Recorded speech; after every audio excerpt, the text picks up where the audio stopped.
जय हिंद दोस्तों। उम्मीद करता हूं आप सब अच्छे होंगे। आपकी पढ़ाई और बोर्ड एग्जाम की तैयारी अच्छी चल रही होगी, शानदार चल रही होगी। बेटा हम लोग वन शॉट वीडियो पढ़ रहे थे, जो सीरीज चल रही थी उस सीरीज का अगला चैप्टर है। आज हम लोग एक नया चैप्टर पढ़ेंगे, त्रिभुज। त्रिभुज के बारे में पढ़ेंगे। बेटा त्रिभुज के जो क्वेश्चन आते हैं, एक क्वेश्चन जो अनिवार्य रूप से आपको बोर्ड एग्जाम में मिलने वाला है आगामी 2026 में, वो थिल्स प्रमेय पर है। अब थिल्स प्रमेय होता क्या है, मैं उसको यूट्यूब पे पढ़ा चुका हूँ। उस थिल्स प्रमेय के वीडियो का जो लिंक है डिस्क्रिप्शन में मैं डाल दूंगा और कमेंट में भी डाल दूंगा, आप थिल्स प्रमेय देख लीजिएगा। ठीक है। थिल्स प्रमेय पर जो सवाल बनते हैं वो ऑब्जेक्टिव में और 2 नंबर में आते हैं। 4 नंबर में सवाल आता है थिल्स प्रमेय को प्रूव करना। मैंने उसको पढ़ा रखा है, बहुत अच्छे से पढ़ाया है, एक बार जरूर देखिएगा। ठीक है बेटा, चलो शुरू करते हैं। सवाल पहला है त्रिभुज का कि एक समबाहु त्रिभुज एबीसी की भुजा 2a है, तो शीर्ष लंब की लंबाई बताओ। तो ध्यान सुनिएगा, पहला सवाल जो है बेटा मैं यहां सॉल्व कर रहा हूं, देखना। शीर्ष लंब की लंबाई, तो समबाहु त्रिभुज के शीर्ष लंब की लंबाई, के शीर्ष लंब की लंबाई का सूत्र जो होता है बेटा √3a/2 होता है। √3a/2 होता है। इसी को समबाहु त्रिभुज की ऊंचाई भी कहा जाता है। ए क्या है, भुजा है। अब बात बताओ बेटा, √3a भुजा, भुजा कितनी है, 2a है, बाई 2 कर लेंगे, 2 से 2 कट जाएगा तो कितना आएगा, √3a इकाई आ जाएगा। इकाई लिखना जरूरी है, तभी आपका सवाल सही माना जाता है, अन्यथा सवाल में नंबर कटने के चांसेस बढ़ जाएंगे, क्योंकि भुजा की कोई ना कोई मात्रा होती, यूनिट लिखा जाएगा। तो यूनिट यहां सेंटीमीटर दिया नहीं है, तो इसलिए हम लोग उसको इकाई लिख दिए हैं। ठीक है।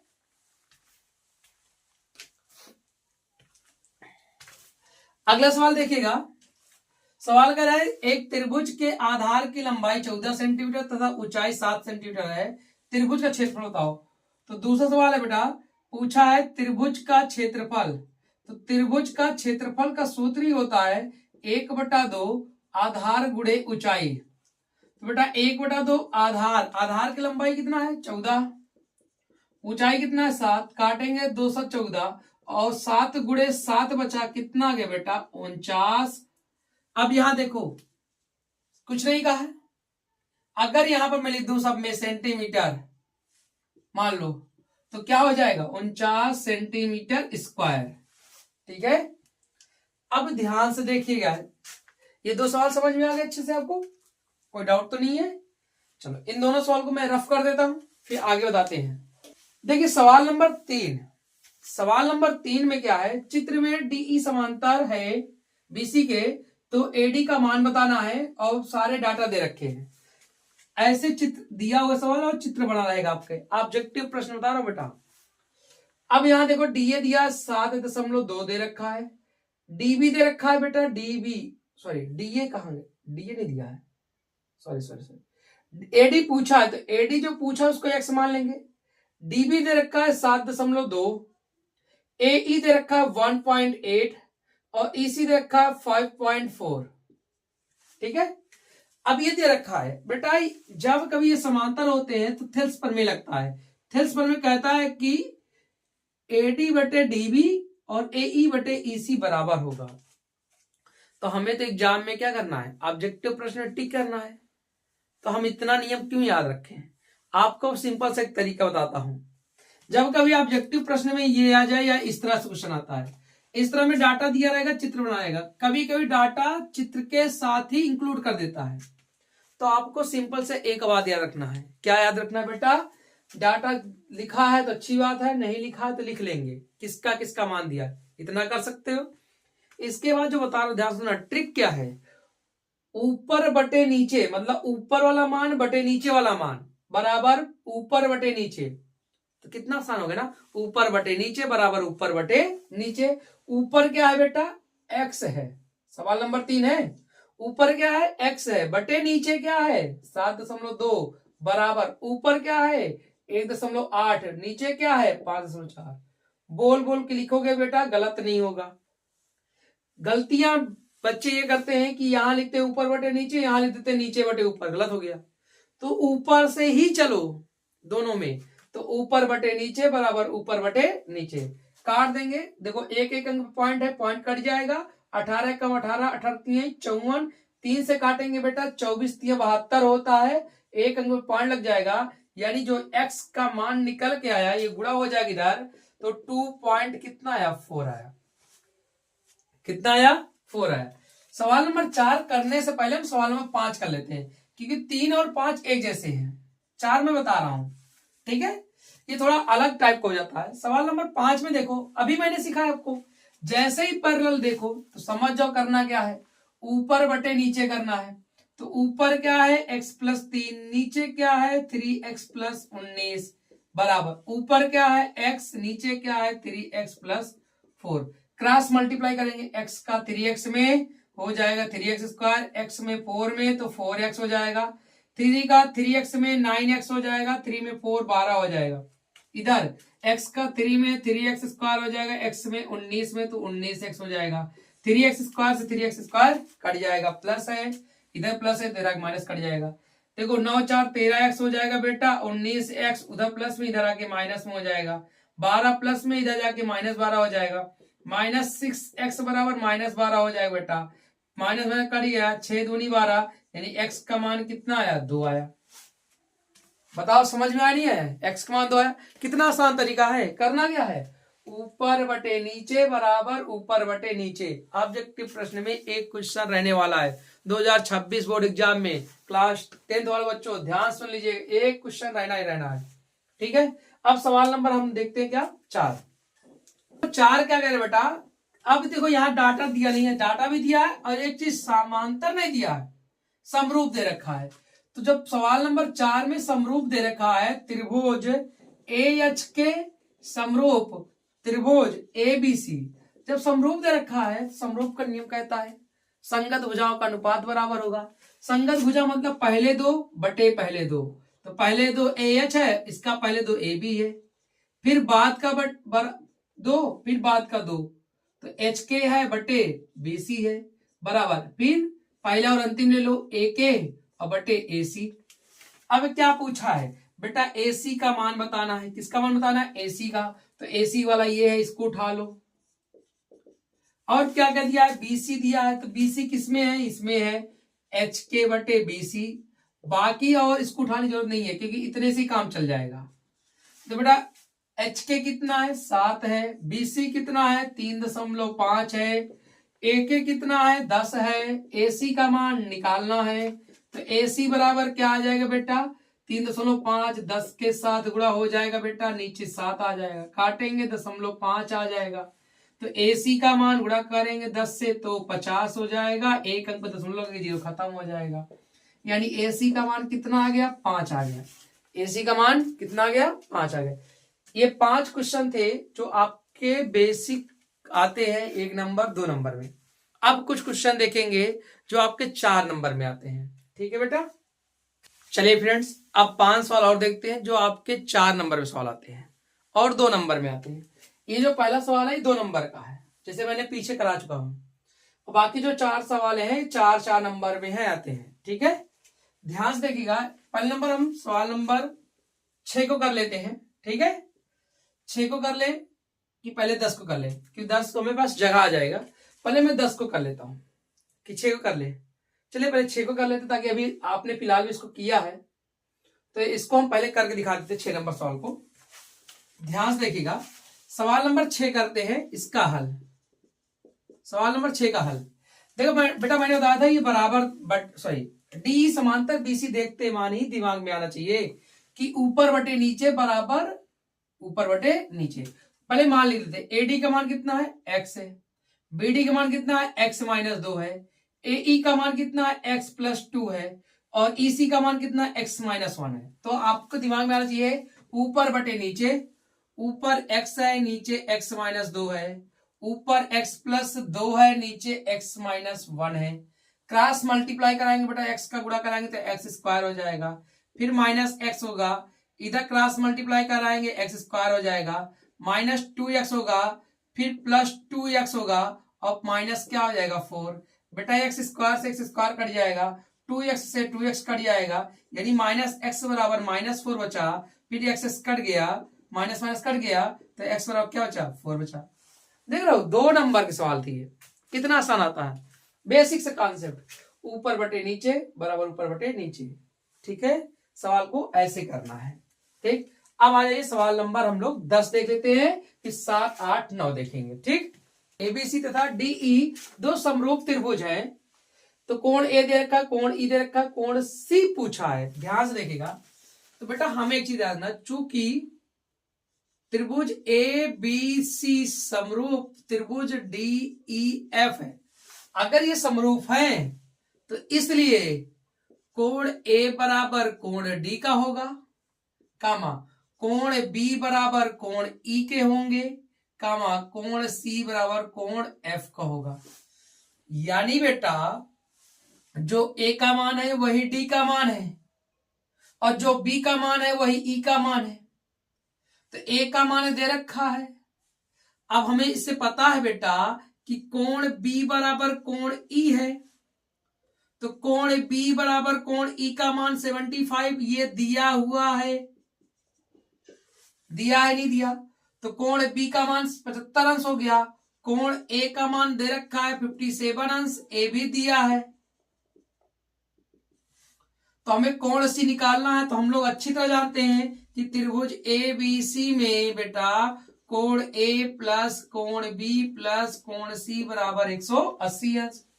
क्यों, त्रिभुज के तीनों अंतः कोणों का योग 180 अंश होता है। तो कोण ए का मान 57, कोण बी का मान 75, कोण सी का मान निकालना है बेटा। कोण सी का मान निकालेंगे, 180 में माइनस होगा, 75 और 57 जोड़ना है, 7 5 12 आ जाएगा बेटा, 7 5 12 1 13 हो जाएगा। तो कोण सी 10 में से 2 गैन 8 आ जाएगा, 7 में से 3 गैन 4 आ जाएगा। तो कोण सी का मान कितने अंश आ गया, 48 अंश। यही हमारा आंसर है, और ये क्वेश्चन 4 नंबर में आया था। किसमें आया था, 4 नंबर। देखो कितना आसान सा है, समरूप है चूंकि, तो इसलिए संगत कोण बराबर होते हैं और संगत भुजाओं का अनुपात बराबर है। तो कोण अभी भाई अभी तक पीछे क्या किए थे, अनुपात बराबर करके कोई एक मान पूछा था, कोण वाला सवाल आ गया। इसके बदले क्या था, अनुपात दे रखा था, एक का मान पूछा था। अब क्या है, कोण दे रखा दूसरा पूछा है। तो कोण ए बराबर डी के, बी बराबर ई के, सी बराबर एफ के। बेटा ई का दिया, जो ई है वही बी है, तो बी भी 75 होगा। ए दिया ही है, सी निकालना है, तीनों कोणों का 180 होता ही होता है, फिर दोनों जोड़कर 180 घटा दिए, 48 अंश आ गया। कितना सिंपल सा सवाल है, समझ में आ रहा नहीं आ रहा है। ठीक, अब सवाल नंबर, इसके बाद हम लोग देखेंगे सवाल नंबर 7। ठीक है, कह रहे चित्र में यदि ए बी लंब है बीसी पर, ये लंब है बीसी पर, डीई लंब है एसी पर, ये लंब है, तो सिद्ध कीजिए त्रिभुज ए बी सी। देखो ध्यान से, हमें बेटा सवाल नंबर 7 में सिद्ध करना है, सिद्ध करना है, क्या सिद्ध करना है कि ट्राइंगल ए बी सी समरूप, ट्राइंगल ए ई डी। अब इसके बाद दिया है, क्या क्या दिया है कि बेटा ए बी लंब है बीसी पर, ए बी लंब है बीसी पर, और डीई लंब है एसी पर। तो बेटा अब ध्यान सुनो, हल करने चल रहा है इसको,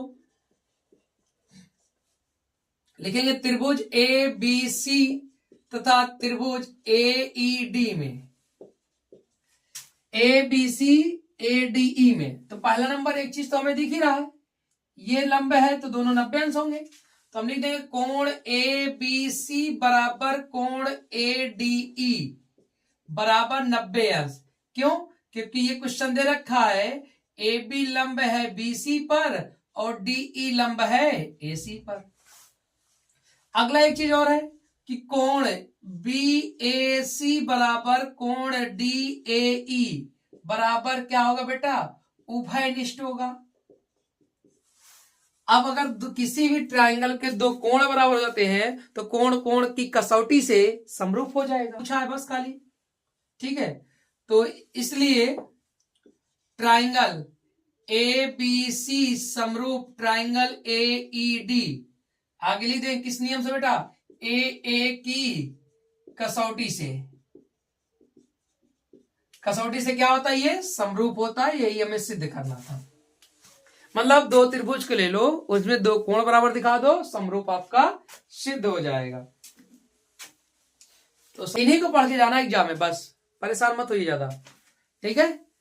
जिस दिन पेपर रहेगा मैथ का हाई स्कूल का, उसके 2 दिन 3 दिन पहले मैं 6 नंबर वाले जो क्वेश्चन होते हैं 15 से 20 क्वेश्चन को मैं यूट्यूब पर आकर सॉल्व कराऊंगा। उसी में से आपके 3 के 3 क्वेश्चन यानी 18 नंबर क्वेश्चन सब फंस जाएंगे, ठीक है बेटा। सवाल नंबर 8 देखते हैं। जैसे सवाल नंबर 7 के तो 8 करना, देखो ध्यान से। सवाल नंबर 8 में पहले नंबर दिया क्या गया है बेटा, सब कुछ लिखना। दिया क्या गया है कि बीडी लंब है एसी पर और ईसी लंब है एबी पर, किसी को ऐसे भी लिख लो, ठीक। अब आगे ध्यान सुनिए, ज्ञात सिद्ध करना है। क्या सिद्ध करना है कि ट्राइंगल ए ई सी समरूप ट्राइंगल ए डी बी, ठीक। तो अब लिखेंगे बेटा त्रिभुज ए ई सी तथा त्रिभुज ए डी बी में ए ई सी और ए डी बी। तो बेटा ध्यान से सुनो, करा कि बीडी लंब है एसी पर, बीडी लंब है एसी पर, मतलब ये कोण 90 अंश, और सीई लंब है एबी पर, मतलब ये कोण 90 अंश। तो इस ट्राइंगल का कोण ए ई सी बराबर कोण ए डी बी बराबर कितने अंश का बेटा, 90 अंश का। ये क्वेश्चन में दे रखा है। क्यों ऐसा हुआ, क्योंकि बीडी लंब है एसी और ईसी लंब है एबी पर।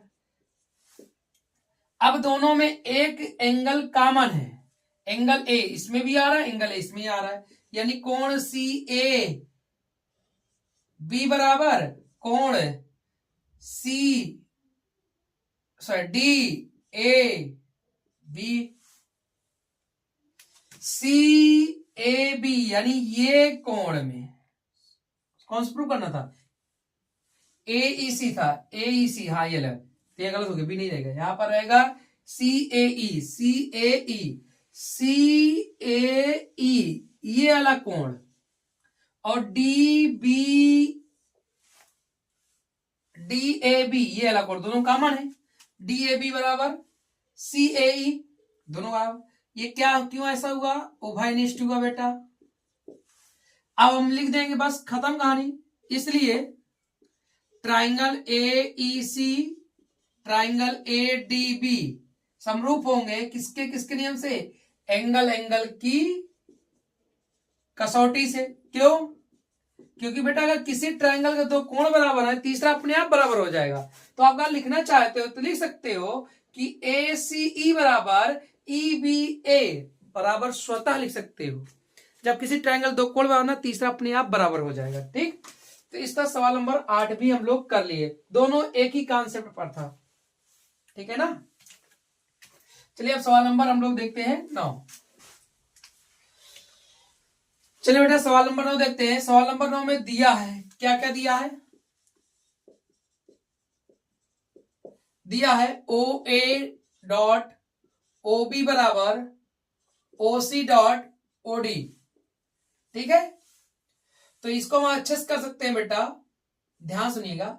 तो देखो आपको डायग्राम नहीं दिख रहा होगा, मैं दिखा रहा हूं, ठीक है। डायग्राम ऐसे बना है, तो A D O C B, तो ओ ए ठीक है, O A dot O B O C dot, इसको हम और अच्छे से लिख सकते हैं ओ ए डॉट, ठीक है, ओ सी बराबर O D dot O B. क्या इस चीज को मैं ऐसे लिख सकता हूं, हमें सिद्ध करना है। क्या सिद्ध करना है बेटा, कि कोण ए बराबर कोण सी कामा कोण बी बराबर कोण डी, ये है कि नहीं है। एक चीज बताओ, अगर मैं इन दोनों ट्राइंगल को समरूप दिखा पाए तो ये कोण संगत कोण बराबर हो जाएंगे। चलो देखते हैं, ध्यान सुनिएगा। अब जो दिया है बेटा, चूंकि ओ ए बटे ओ सी बराबर ओ डी बटे ओ बी, ये हमें दिया है, समीकरण 1 मान लेंगे। अगला जो होगा बेटा, कोण ए ओ डी बराबर कोण बी ओ सी बराबर उभयनिष्ठ, उभयनिष्ठ, ठीक है। समीकरण 2 मान लेंगे, और समीकरण 2 से, समीकरण 1 व 2 से क्या है, स्पष्ट है, ये दो संगत भुजाओं का अनुपात कोण बराबर है। तो इसका मतलब इन दोनों से स्पष्ट है कि ये दोनों ट्राइंगल बराबर है। ट्राइंगल कैसे लिखे, कैसे भी लिख लो। तो पहला ट्राइंगल कैसे लिख लो, ए ओ डी समरूप, ठीक। अब दूसरा लिखने की बारी आती है, तो ए किसके बराबर होगा, देखो ओ ओ के बराबर है, तो बीच में ओ है, ओ रहना चाहिए, ठीक है। अब ध्यान सुनो, ए किसके बराबर होगा, ए बेटा सी के बराबर। अच्छा कुछ नहीं समझ में आता ना, तो जो पूछो लिख दो, ए सी के बराबर तो यहां लिख दो सी, बी किसके बराबर, डी के, तो यहां बी लिख दो, सी ओ बी। अब यहां समरूप हो गया समीकरण 1 और 2 से, तो इससे लिख देंगे, इसलिए तो कोण ए बराबर कोण सी तथा कोण डी बराबर कोण बी, यही हमें क्या करना था, प्रूव करना था, ठीक है। समझ आ, देखो यहां ओ ए बटे ओ सी है, तो ए बराबर सी का होगा, डी बराबर बी का होगा, यहां समझ सकते हो, ठीक है ना। तो ये हमें प्रूव करना था। तो बेटा ये 10 सवाल थे जो मोस्ट इंपॉर्टेंट सवाल थे त्रिभुज चैप्टर के। हम लोग अगली वीडियो में एक नया चैप्टर स्टार्ट करेंगे, ठीक है बेटा।